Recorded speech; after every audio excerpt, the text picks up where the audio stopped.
Hello everyone. इस video में मैं आज बताने वाली हूँ कि कैसे हम ऑनलाइन रिन्यूअल फॉर्म फिल करते हैं। तो सबसे पहले स्टार्ट करते हैं ऑनलाइन फॉर्म के लिए। तो ये जो है ये हमारा वेबसाइट है जहाँ पे आपको लॉगिन कर ये वेबसाइट डाल के ओपन करना होगा mahabocw.in। एंड वहाँ पे जैसे आप डालोगे तो ये स्क्रीन ओपन हो जाएगा। यहाँ पे आपको ये सारे ऑप्शन दिए हुए हैं, वहाँ से आपको करना है ऑनलाइन रिन्यूअल। उसके लिए ये वाला ऑप्शन सिलेक्ट करना है, ऑनलाइन रिन्यूअल ऑफ रजिस्ट्रेशन। तो मैं इस पर क्लिक करती हूँ। इस पर क्लिक करते ही हमें एक जो रिन्यूअल फॉर्म है वो ओपन हो जाएगा। तो उसमें हमें सबसे पहले OTP सेंड करना है। OTP वेरिफिकेशन करना है कि जो वर्कर है उसने ऑलरेडी रजिस्टर किया है या नहीं। तो इसके लिए यहाँ पे हम उसका रजिस्ट्रेशन नंबर डालेंगे। रजिस्ट्रेशन नंबर मैंने डाल दिया है। अब वो रजिस्टर वर्कर एक्टिव है या नहीं उसको हम चेक करेंगे। और ये कैसे चेक होगा, जैसे कि अभी मैंने इस बटन पे क्लिक किया तो उस वर्कर के मोबाइल नंबर पे एक OTP जाएगा। वो OTP हमें यहाँ पे एंटर करना होगा और उससे वो वेरीफाई करेगा कि वो यूज़र एक्टिव है या नहीं। तो हम स्टार्ट करते हैं।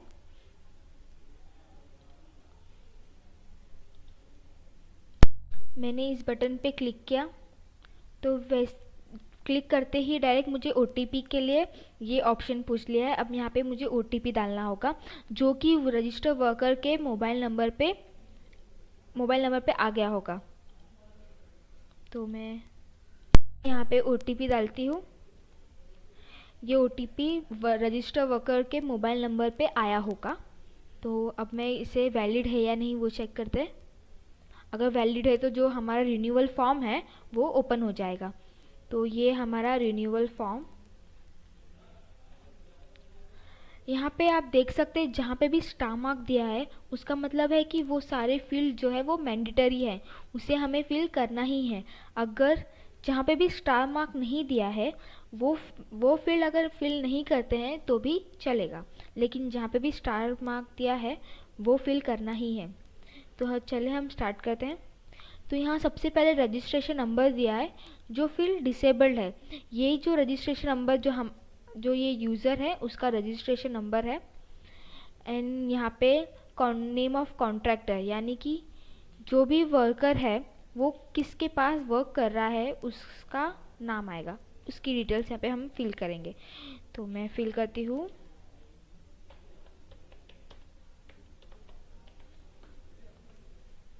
उसकी कंपनी का नाम,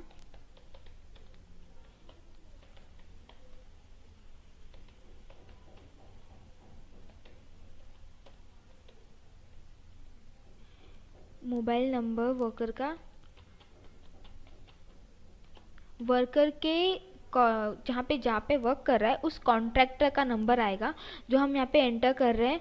उसके पास एक नोटिफिकेशन जाएगा कि इस वर्कर ने आपके नाम से रिन्यूअल ये जो 90 डेज सर्टिफिकेट है वो आपने इशू करा है, वो उसने फिल किया है डिटेल्स आपका। तो ये जो है मैसेज वो उस कॉन्ट्रैक्टर के मोबाइल नंबर पे जाएगा।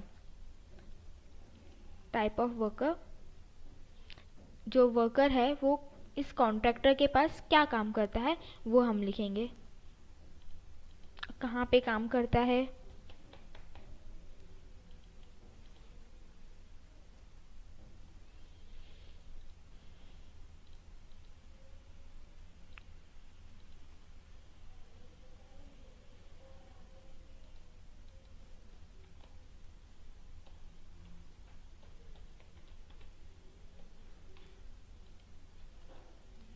पिन कोड वहाँ का।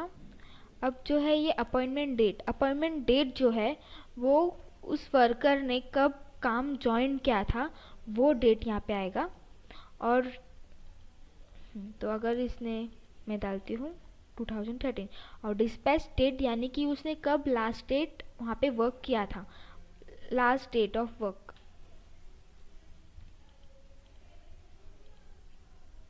इस बात का हमें ध्यान रखना है कि जो वर्कर है वो करेंट ईयर मतलब अभी जो वो रिन्यूअल कर रहा है उसके 1 साल पहले तक के बीच में ही उसका 90 डेज कंप्लीट होना चाहिए। 90 डेज इम्पॉर्टेंट है, तो इस 1 ईयर के अंदर ही उसका 90 डेज कंप्लीट होना चाहिए, तो वो हमें ध्यान देना है। 500 नेचर ऑफ वर्क यानी कि अब जो वो टाइप ऑफ वर्क, किस टाइप का वो काम कर रहा है, उस काम में वो, उस टाइप ऑफ वर्क में वो क्या काम कर रहा है। यानी अगर वो रोड पे काम कर रहा है तो रोड पे क्या काम करता है, तो मैं प्लम्बर सेलेक्ट करती हूँ। अब हम आते हैं 90 डेज वर्किंग सर्टिफिकेट में।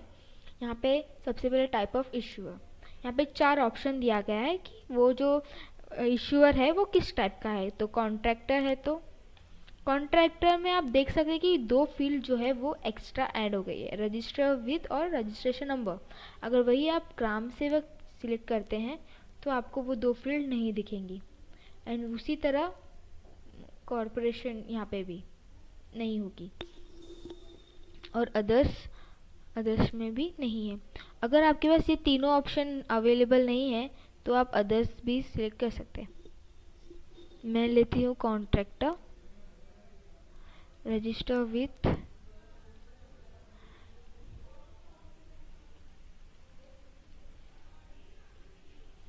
डिस्पैच नंबर,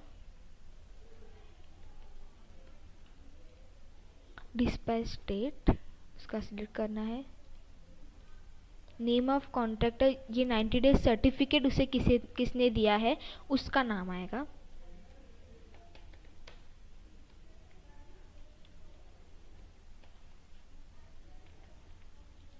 कहाँ पे है, तालुका ऑफ एम्प्लॉयर। अब हम यहाँ पे आते हैं, ये जो डिटेल्स है वो कितने डेज उसने वर्क किया है उसका डिटेल्स है।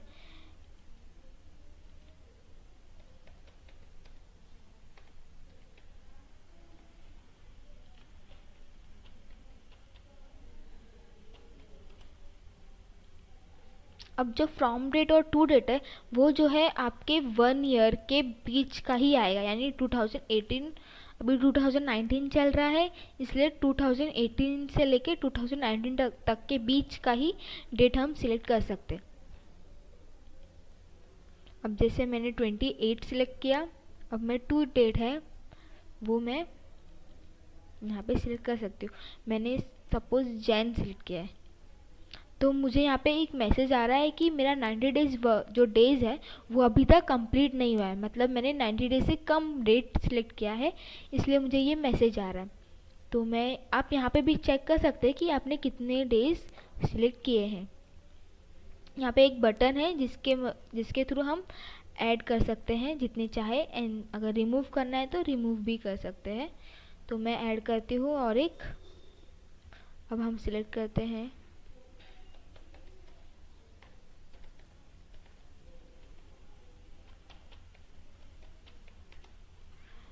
फ्रॉम डेट जो है वो। अब आप देख सकते हैं कि जो मैंने लास्ट डेट यहाँ पे जो सिलेक्ट किया था उसके बाद से ही आ रहा है, वो डेट से ही आ रहा है, यानी कि मैं उसके पहले का सिलेक्ट नहीं कर सकती। तो आप वो सीक्वेंस देख सकते हैं कि अगर आप कहीं आधे जगह से काम किए हो, मतलब थोड़े थोड़े दिन करके, तो आप उस हिसाब से ऐड कर सकते हो। मैं यहाँ पे फैब लेती हूँ 15 एंड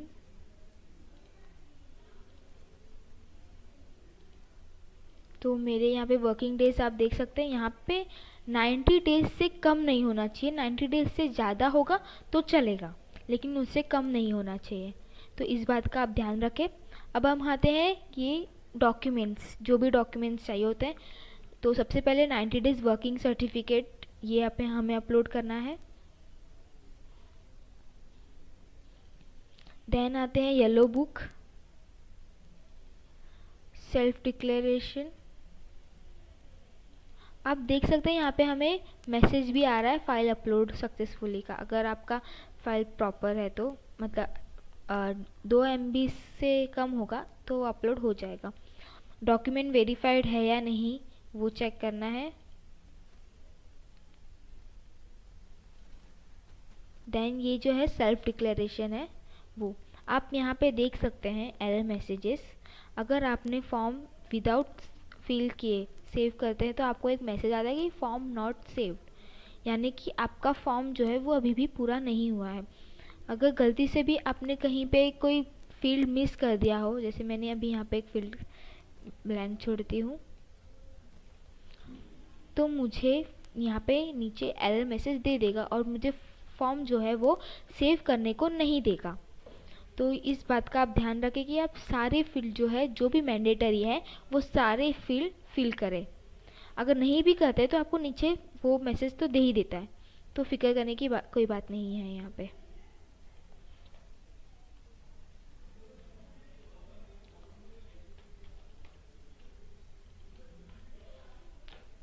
अब ये है सेल्फ डिक्लेरेशन पे क्लिक करती हूँ।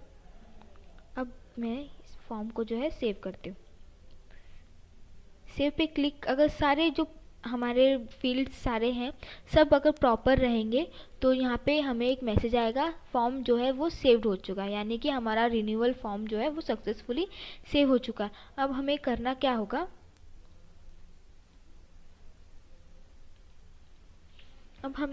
होगा, कि ये यहाँ पे जो भी वहाँ पे एक मैसेज आता है कि आपको यहाँ से आप जिस डिस्ट्रिक्ट में सिलेक्ट किए हो, जैसे कि आपने वहाँ पे एम्प्लॉय डिटेल्स में अमरावती सिलेक्ट किया था, तो आपको उस डिस्ट्रिक्ट में जाके उस जगह पे जाके उस WFC में जाके आपको आगे की प्रोसेस जो है वेरिफिकेशन के लिए रजिस्ट्रेशन ऑफिसर के पास जाके जो वेरिफिकेशन करना होता है वो प्रोसेस आपको करना होगा आगे WFC में जाके। तो इस वीडियो में बस इतना ही। धन्यवाद।